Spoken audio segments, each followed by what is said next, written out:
Starting another week here on Locked On Blue Devils, 53 days away from the start of the 2024 football season. We've got a whole lot to discuss here on today's episode of Locked On Blue Devils. It's a Mailbag Monday, and it's going to be a whole lot of fun. Let's get after it. Hi, everybody. Dick Vitale. Hey, make sure you listen, man, to Locked On Blue Devils with J.J. Jackson. He's awesome, baby. You are Locked On Blue Devils, your daily podcast on the Duke Blue Devils, part of the Locked On Podcast Network, your team every day.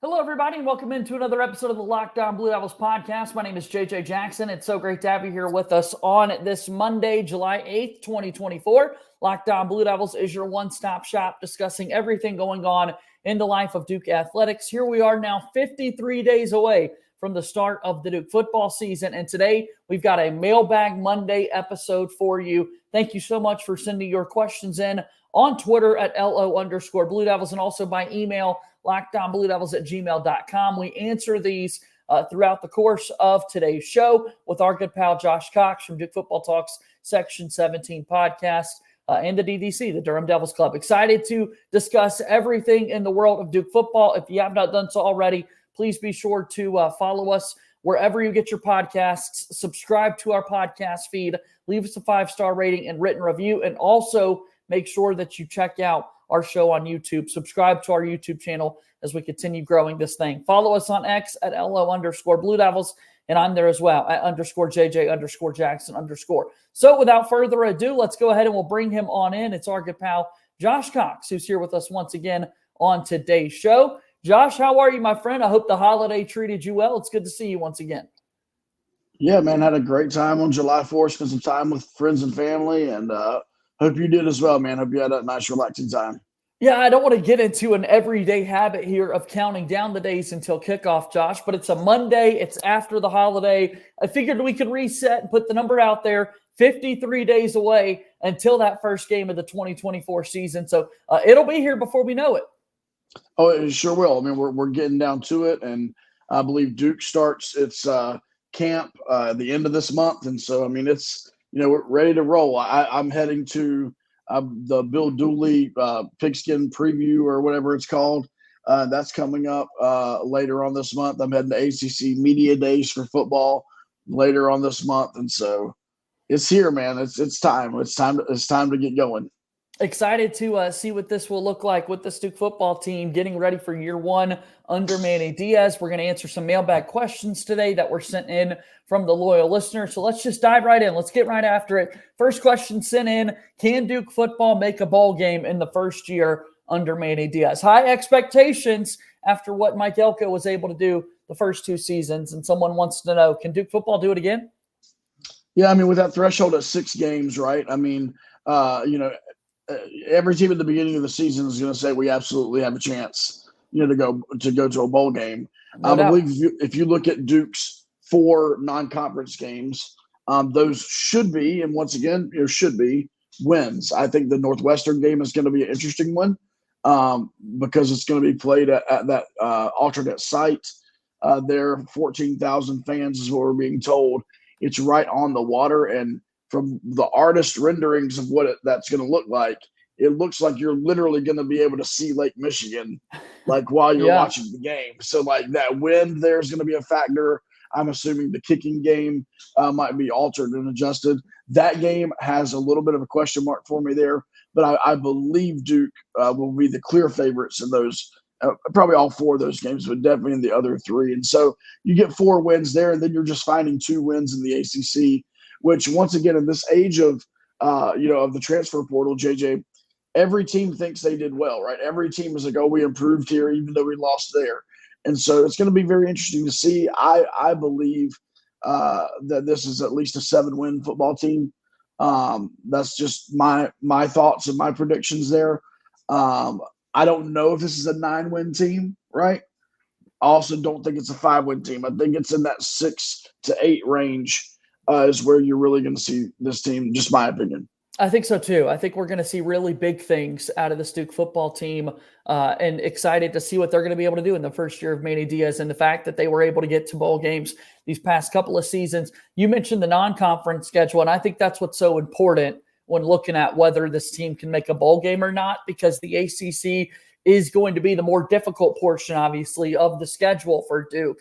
And so handling those non-conference games, obviously huge when you're trying to stack those wins, getting to that number 6 and hopefully beyond for Duke. All right, let's keep going. What are the early takeaways from Manny Diaz recruiting plan so far, or just recruiting efforts? Yeah. We haven't talked about this in a little bit, but Mike Elko kind of changed the course of what Duke football meant to the outside world. Manny Diaz now wants to build off that, and it starts with recruiting. What are the early takeaways, Josh? Well, first of all, I think that bringing in a guy like John Garrett is vastly important to Manny Diaz. John has been everywhere. It's Jason Garrett's brother. John has coached, scouted, recruited.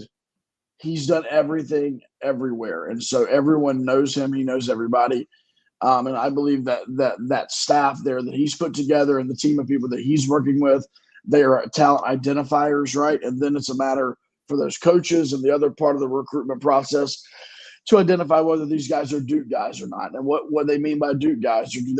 Are they here for strictly athletics, or do they also care about their academics, right? What is their GPA? What are they looking for? Maybe outside of the world of football. And so when you find those types of kids that are in high school that care about their academics, that understand that football, they may or may not have a pro career. Even if they do have a pro career in football, it's going to end, and they have a lot of life left after that, right? So finding those players are very important, and Manny Diaz has done so. I mean, at a very good rate. I mean, we're looking at, first of all, the transfer portal. Malik Murphy leading the way there with the transfers. Javon Harvey kind of leading the way. Bruno Fina leading the way there. But then others. I mean, they've added to the linebacking core. Right. They've just added in the secondary some depth. So number one, I like what he's done recruiting-wise, because that is recruiting, right? Transfer portal is recruiting. So I like what he's done there. And then this 2025 class, I'll be honest with you, I haven't looked at it in about a week or two, and I know that Duke has signed a couple of more players, but I think Duke was sitting at like 21 or something like that for 2025. And at 21st in the nation. I mean, that's just incredible, man, to see this late in the game, Duke with that sort of commitment level for 2025. And so that tells you that Manny Diaz himself is a good recruiter. That means he's put the recruiting staff with John Garrett around him. Right. And then some of those assistant coaches, man, Bentley, the DB coach, is a heck of a recruiter. And I tell you, I think the recruiting all-star on the assistant coach staff is Gabe Infante. Gabe was a super successful high school coach in the Philadelphia area.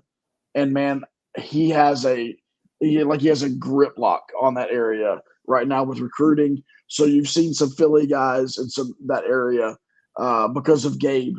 You've seen them commit. And so I really like what I see. And then you mentioned, and I think we would be foolish to not credit what Mike Elko did over the previous 2 seasons. The first thing he did was he recruited his own locker room really well, and he kept his players. And then he recruited wisely in the portal. If you think back at Mike Elko's 2 years, you had your Darius Joyners, Cam Dillon, Miles Jones, Al Blades. You had those guys. You had your Jake Hornerbrooks. You had your Scott Elliott, others on the offensive line there.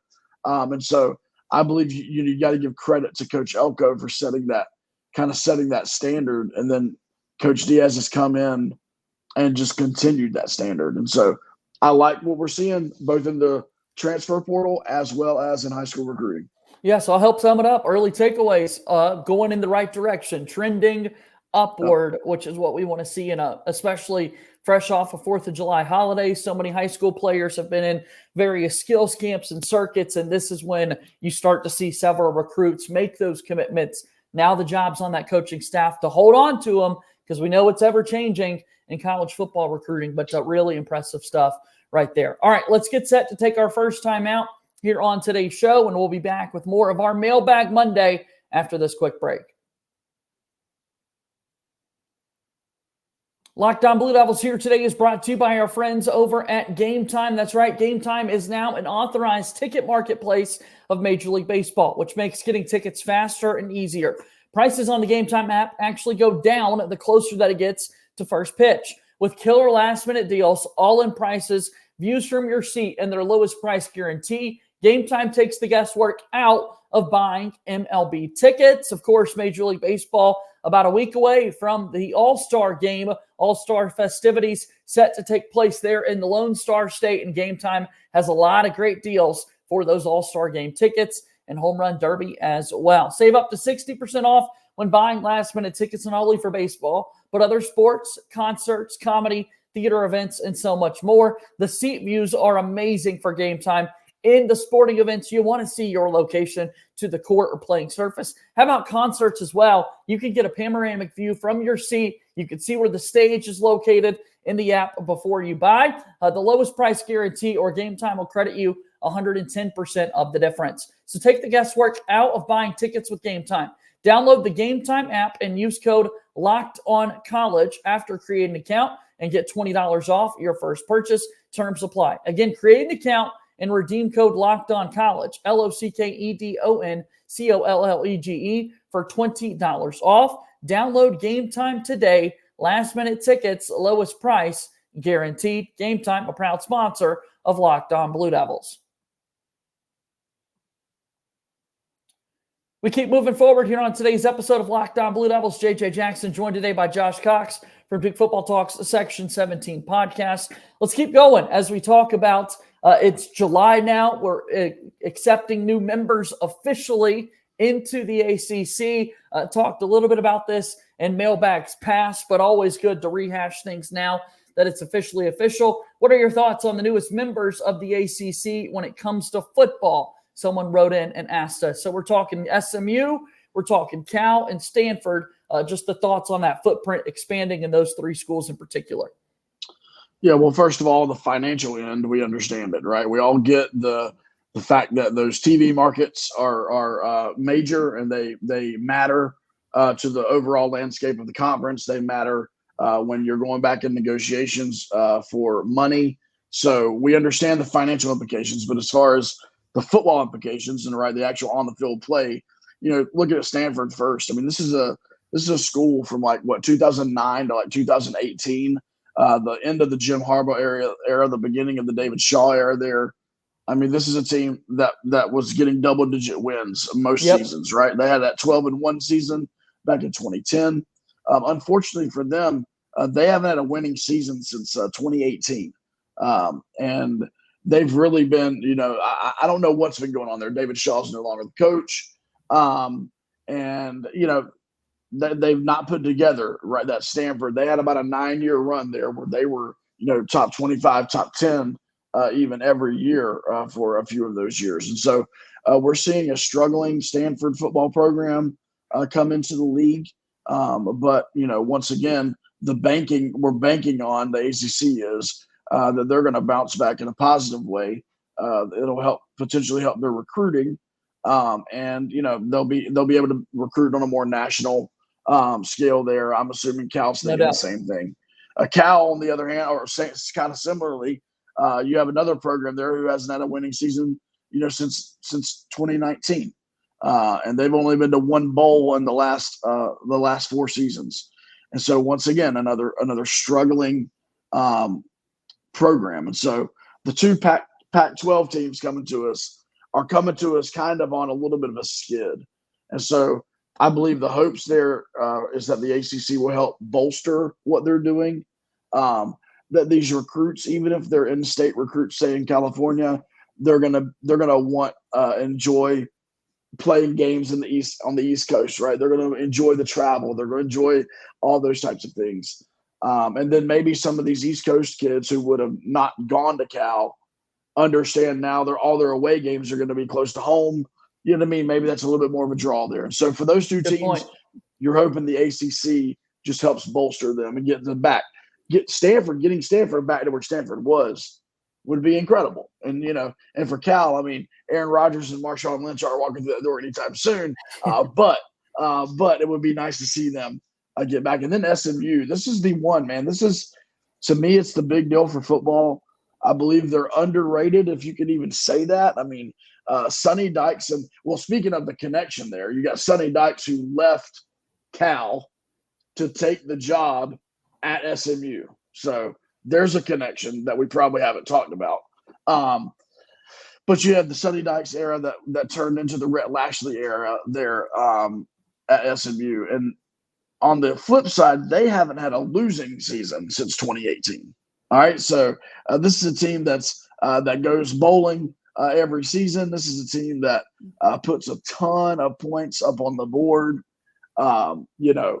So they come in. I think that we've maybe underrated them. I mean, this is a team that's going to come to Wallace Wade this year, and if Duke's not ready, I mean, this team can hang 50 points on you, with nothing. Now, the connection there with Duke, obviously, Rhett Lashley is connected with Manny Diaz from their time together in Miami.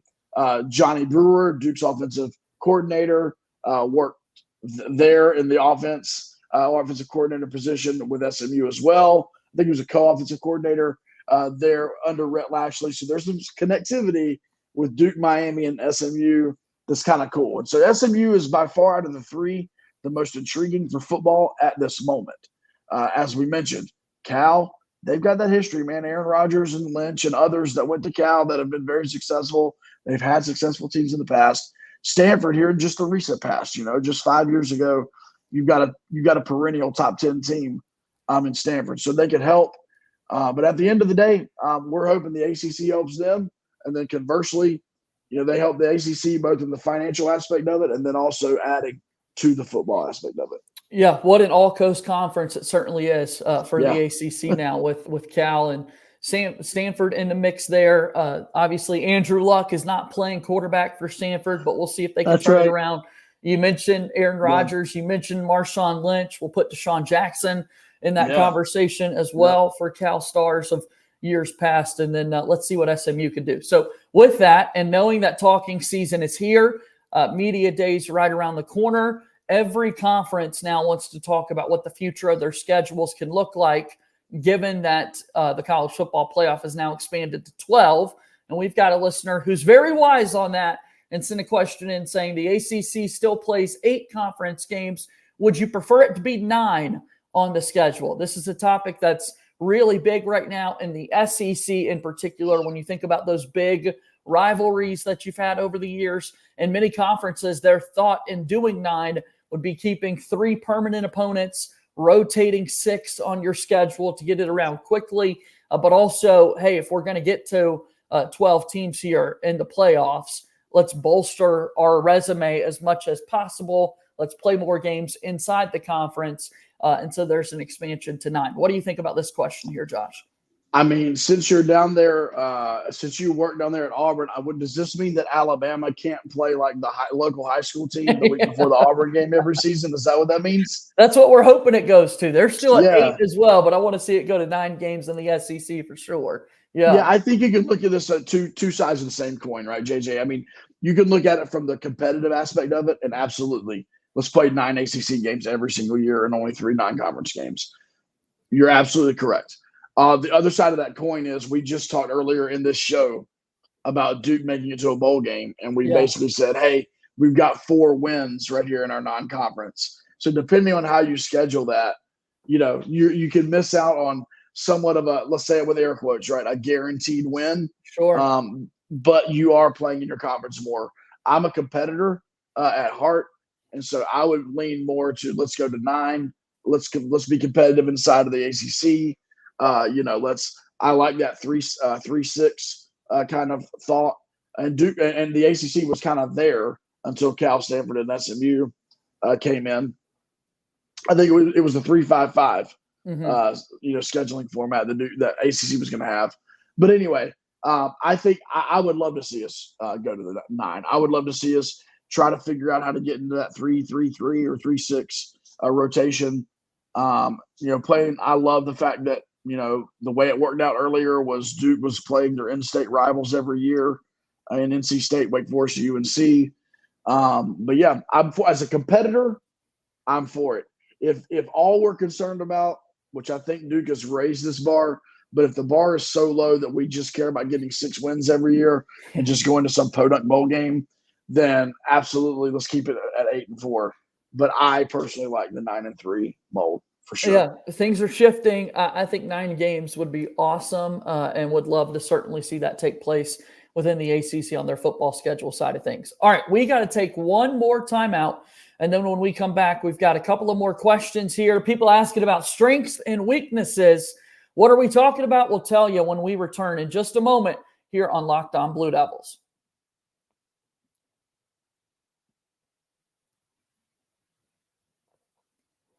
After this episode of Locked On Blue Devils concludes, make sure that you go and check out Locked On Sports Today. Also, Locked On has launched the first ever national sports 24/7 streaming channel on YouTube, and now it's also available on Amazon Fire TV and the free Fire TV's app. That's right, all day long, 24/7. Locked On Sports Today is here for you, covering the top sports stories of the day with the local experts of Locked On, plus our national shows covering every league. Find Locked On Sports Today now available on the free Fire TV channels app. Locked On Sports Today. Go ahead and make it your second listen here today. All right, bring it back in. Josh Cox is here from Duke Football Talks Section 17 podcast. Tell us about the Section 17 podcast, my friend. Hey, we've been in off-season mode, but we are ramping back up. We met with some Duke reps last couple of weeks. We're going to be putting together some July content here. Going to help you Duke football fans get to know some of these transfers because there's so many of them. And so we're going to put together some stuff for social media with that and some other behind-the-scenes things that we have. And so you can follow us at Duke FB Talk on Instagram, on X, on TikTok or whatever. And then DukeFootballTalk.com is our website. We do cover Duke football from we're media credentialed, but we cover it from a fan's perspective. And so we try to give you some insight to the program that you would not readily get anywhere else. And so it's kind of our thing. And we've been coming on Locked On here now for JJ's been 2 years. Yeah. It's been 2 years. It's been a long, 2 years. May have been longer than that. I don't know. But we've been talking Duke football for a long time. And obviously here at Locked On, JJ does a great job of multi-sport and keeping up with Duke athletics as a whole.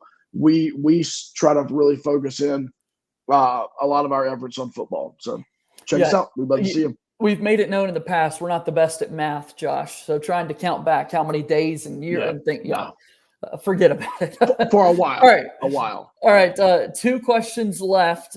Basically kind of the same subject matter for these questions to close out this Mailbag Monday. What position group will be Duke's biggest strength? What position group will be Duke's biggest weakness? I don't want to end on negativity, so let's kind of get weakness out of the way and end with a strength. If you were to look at that for this Duke football team, what are the areas of concern? What would you identify as maybe a position group of weakness? So I'm not going to say weakness, because I think it's unfair. Once again, because of the transfer portal, I'll just say that, right? So, so there are positions within Duke football, in my opinion, that have question marks, and I would go as far as to say the quarterback position, is a question mark. I would say, the offensive line is a question mark. The defensive line, elements of the defensive line, a question mark. If I had to choose one position group, I would say the offensive line. And the only reason I say that is because you have an offensive line that, other than Justin Pickett, Brian Parker, and Matt Craycraft to maybe a certain extent, doesn't return any Duke players really that has any significant snaps. Now, a lot of turnover. A lot of turnover there. Now, we did pick up Bruno Fina, whose brother Roland also committed as a high school player. But Bruno started all 13 games last year at UCLA. His dad played in the NFL for the Buffalo Bills. So I believe he will be kind of that Jake Hornibrook. If you want to compare him to someone in the past, he's going to be that Jake Hornibrook that comes in from the Pac-12. He came in from Stanford, starts every game, is a great piece for us at Duke, or the Chance Lytle, if you think about a couple of years ago. But there's some other players. There's some guys from the Ivy League, from some small schools that are going to have to prove that they can play in the ACC. And so if you want to, I'm not going to say it's a weakness. I think that's unfair. But I will say the offensive line, in my opinion, has the most question marks of any of the position groups. I thought that's where you would go. That's where I would go as well. And so, yeah, let's not end on the negative note, though. So these aren't necessarily question marks. We feel good about this particular position group as the greatest strength. Where would you go? So that's a tough one, right? Because man, there's a couple of different directions that I could potentially go here. You know, when it was all said and done, there was no turnover really in the secondary. Yeah. You know, obviously lost Al Blades, which was a big deal. Lost Brandon Johnson. Both of those, Al Blades was a graduate transfer already. Brandon Johnson got his degree and then grad transferred out, which is once again understandable. But I'm not going to go that direction. I think I'm actually going to go running back, and I'll explain to you why. We know that Duke obviously, you know, lost Jordan Waters. I guess you could arguably say the number one back out of the backfield last year. We also know that Jalen Coleman graduated and has moved on. But Jacquez Moore comes back in that running back room and kind of leads the way there. But then I believe Coach Diaz did a great job in the offseason. And that is, he brought in Star Thomas from New Mexico State. He brought in Al Wooten II from Mercer. Karan Boyd has moved over to running back. I believe he was playing some wide receiver as well. And then you got Peyton Jones. Peyton Jones last season, everyone was talking about Peyton Jones in the spring. Everyone was talking about how Peyton Jones this and that. And he just didn't get the reps. At the end of the day, it was a kind of a two-headed horse with Jordan Waters and Jacquez Moore. And then when there was a third horse, it was Jalen Coleman when he got healthy. Yep. And so I believe this is the year. I think that's a stacked stable in that running back room. I believe that Malik Murphy is going to be able to rely, turn around and hand off to those guys. Once again, the question mark is the offensive line. But I do believe the running back room is in really good hands. Jacquez Moore is poised to have an all-ACC season there. Mailbag Monday. Any questions that you have, send them to us, lockedonbluedevils@gmail.com or on X at @LO_Blue Devils. He's Josh Cox from the Section 17 podcast. Thank you for the time, man. Again, 53 days away until the first game of the football season. I say that again. Next time we speak, we'll be under 50 days. So That's here right. we are, man, getting closer. People got to get their season tickets, JJ. They got to get their – if they live close by, got to get those tickets. And there's 2 Friday night games, which however you feel about that, at the end of the day, there's 2 games where more people will be watching, especially the Florida State game, a nationally televised game there. And so, come out and make your plans to come out to Wallace Wade. It's going to be a lot of fun this year. Good to see you, man. We'll do this again soon, okay? See you, man. All right, that's Josh Cox joining us here on today's episode of Locked On Blue Devils, and that wraps us up here on today's show. Really excited for what's to come here with the program. Again, 3 days a week right now, but we're getting closer to everyday content on the Locked On Podcast Network. Please be sure to subscribe to our YouTube page. Give us a 5-star rating and written review wherever you get your podcasts. As always, go Duke. I'll talk to you soon. My name is JJ Jackson. Thank you and good day.